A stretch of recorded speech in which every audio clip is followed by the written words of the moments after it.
And that's when I almost broke the tripod.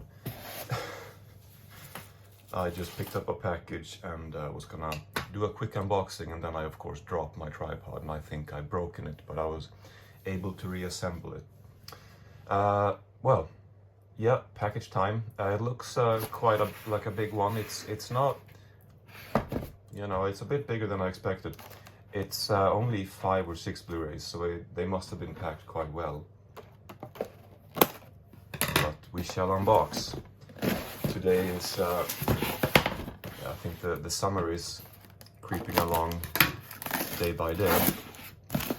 It's quite warm outside. What is it today? May 6, I guess. So it's not summer, but feels like it.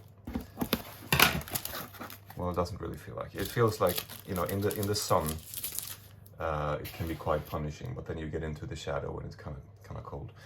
One of those months, I guess. All right. So this is from iMusic, and I just randomly bought some Blu-rays that I wanted.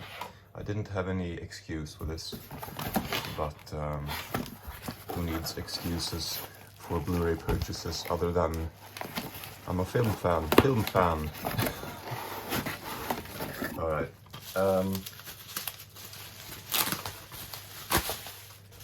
So we shall begin. Here is a release from Shameless. I haven't owned a Shameless Blu-ray in years. This is The Psychic. It's a Lucio Fulci film. I did see a Lucio Fulci film not too long ago, I guess about 6 months ago. The Devil's Honey. That's the last one I saw, and I liked it so much I wanted to immediately watch more Fulci films, because it's been a while. And, you know, it took me until now, but I finally got my hands on one. This is The Psychic. So I don't know that this is exactly a gory film. This might be more of a giallo. This is from 1977. But, yeah. Here is actually, no, that's not the DVD. There is a DVD in here. There should be. We shall find out. But the rest are Blu-rays. Mädchen in Uniform. So this is sort of an early 30s, described as an early LGBT film. I don't know exactly what the story is, but I've heard about this film for a few years at least, and it's looked very interesting. It looks like a historically interesting film, and it's getting good ratings. And from everything I can tell, it's gonna be a pretty interesting film. Here we have Shane. Now I haven't seen a Western film in quite a while, I wanna say. I always like Westerns. Like every time I watch a Western, I feel like I should watch more Westerns, and then it just never happens.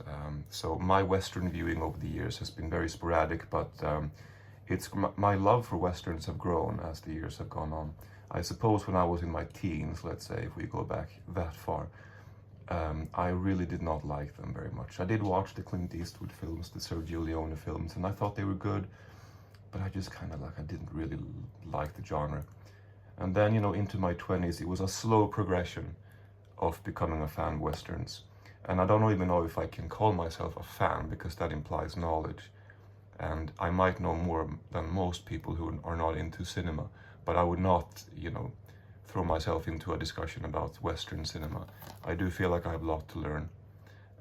But this is one of those films that, over the years, it's just always been one of those films that people have spoken about very highly. But it's gonna be interesting to see this for myself. All right, so here's some Hong Kong action. Yes, Madame. This is a film by Corey Yuen, and with Cynthia Rothrock, and they had, I actually don't know if they teamed up for Righting Wrongs before or after this, but I saw that film a little bit over a year ago, and I thought it was really fucking fun.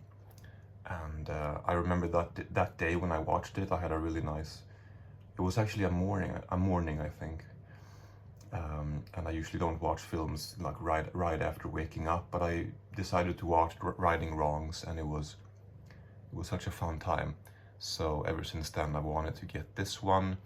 This also has Michelle Yeoh.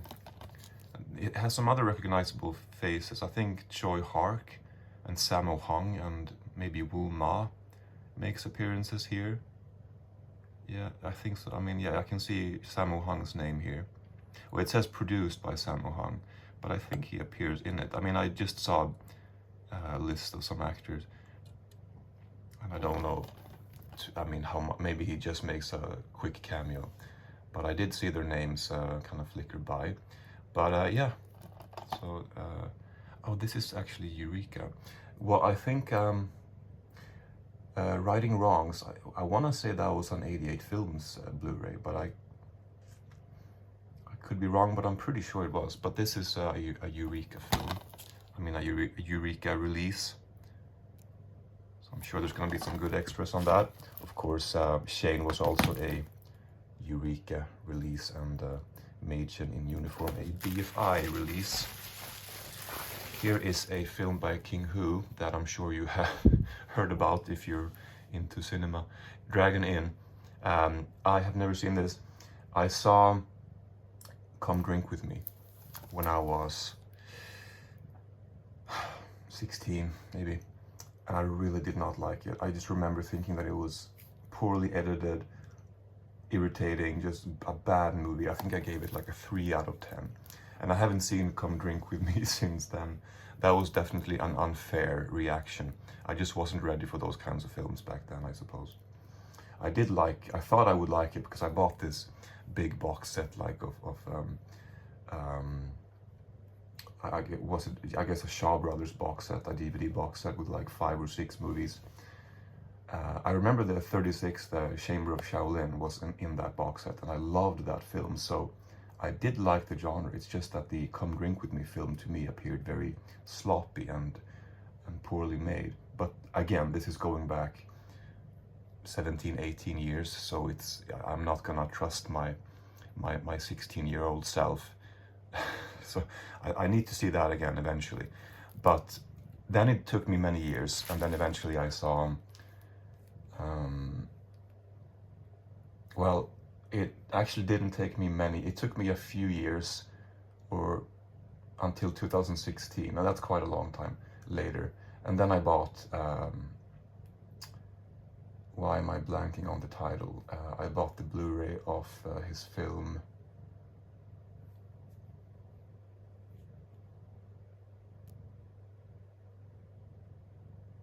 A Touch of Zen. And I bought that in 2016, I think. And then, I don't know why I remember these things, but somehow I have logged it that it was 2016. That's when I purchased the Blu-ray. And then it just stuck around on my shelf. I think I still have the Blu-ray, actually. But it took me many years to watch the film. And then I finally watched A Touch of Zen just a few years ago, maybe 2023, I think. Yeah, I think so. And I thought it was obviously really great. So then I wanted to see more King Hu films. So I bought Legend of the Mountain, which I liked even more than A Touch of Zen. And that was shortly after I saw A Touch of Zen. So now it's been a couple of years, let's say, since I saw those. So I've still only seen those 3 King Hu films, but I'm almost kicking myself a little bit for not purchasing more of the Blu-rays that were available until recently. I don't know if some of them are out of print, like the Fate of Lee Khan, is that the title? I could be mistaken. There's one called Raining in the Mountain. There is probably at least another Blu-ray. I want to say 1 or 2 of those might be. I don't know if they're out of print or if they were just out of stock from the place that I was looking at the time.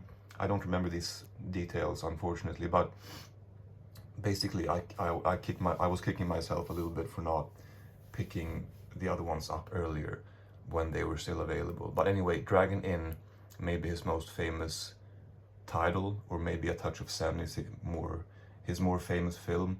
Either way, I don't know, but they are both very, very known, and looking forward to watching this. Oh, never mind. It doesn't matter.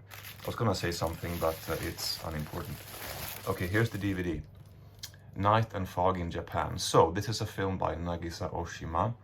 This is not included in the Criterion Eclipse DVD set that I purchased last year, which I've not dug into yet.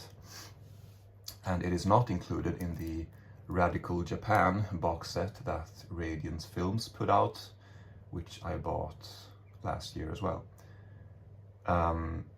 Actually, I pre-ordered it because it looked so incredible that I was like, I cannot miss out on this. I need to make sure immediately that I can get my hands on it. I have seen one of the films from that Blu-ray set. I saw Death by Hanging a couple weeks ago, which I really liked very much. Yeah, this one is not included in those sets, but this one is also one that looks very good. I think this was one of his earlier films, maybe early 60s. And of course, I had seen from before, I had seen In the Realm of the Senses and Empire of Passion. I had a double DVD, Swedish DVD, years ago by now, and I liked those two films, but I've always thought, like, from everything I've heard about Oshima, I've always thought that surely he's got films that I'm gonna like more than those two, which is already proving to be true, because Death by Hanging was a really excellent film. I thought it was gonna be just a simple, not simple, but like a strict, like, chamber film, like one of those films that literally take place within one building for the entirety of the film. It doesn't end up being that, but a large portion of the film takes place in this execution, excuse me, building. And it's quite an easy film to follow for a while, but then it becomes pretty complex, and it's pretty clear that if you're missing the historical and political context and some of these implications, which obviously I am, then some of those things are gonna go over your head. It's a very dense work. It becomes quite abstract and surreal after a while, but absolutely incredible film. Sorry, my nose is giving me problems as I'm talking. I'm trying to ignore it or move past it. But that's what you get with, a year-long nasal spray addiction and what have you. But anyway, that's beside the point. I don't know what the point was. I guess the point was that I really want to get more into Oshima's films, and I'm gonna try to. I don't know if I'll have time to watch a film today, but I really want to try and, because it's been a bit over a week now since I saw a film, and that's always like, I've sort of mentioned this in a video recently, and I don't know if my point came across. But basically, I have struggled for years and years with always having to reignite my passion for cinema, because I always fall into these depressed states, and it's just so happens so easily for me. But that doesn't change the fact that I am very excited about seeing these films whenever that's gonna happen. I don't know, but I really do. I feel like I could sit down and watch either of these right now. But yeah, it's been a bit over a week since I saw a film. That is not catastrophic, like life happens, but for me it's more of a case of mood and prioritizing other things. But I really want to see another Oshima film quite soon, because Death by Hanging was very interesting. All right, so I guess that is gonna have to be it. A bit of a shorter video today. I just feel like making an unboxing, and yeah. So looking forward to these. So we got some I guess we got some martial arts, some western, some giallo or horror. I don't actually know the exact genre of the psychic. got some drama, and yeah, pretty good.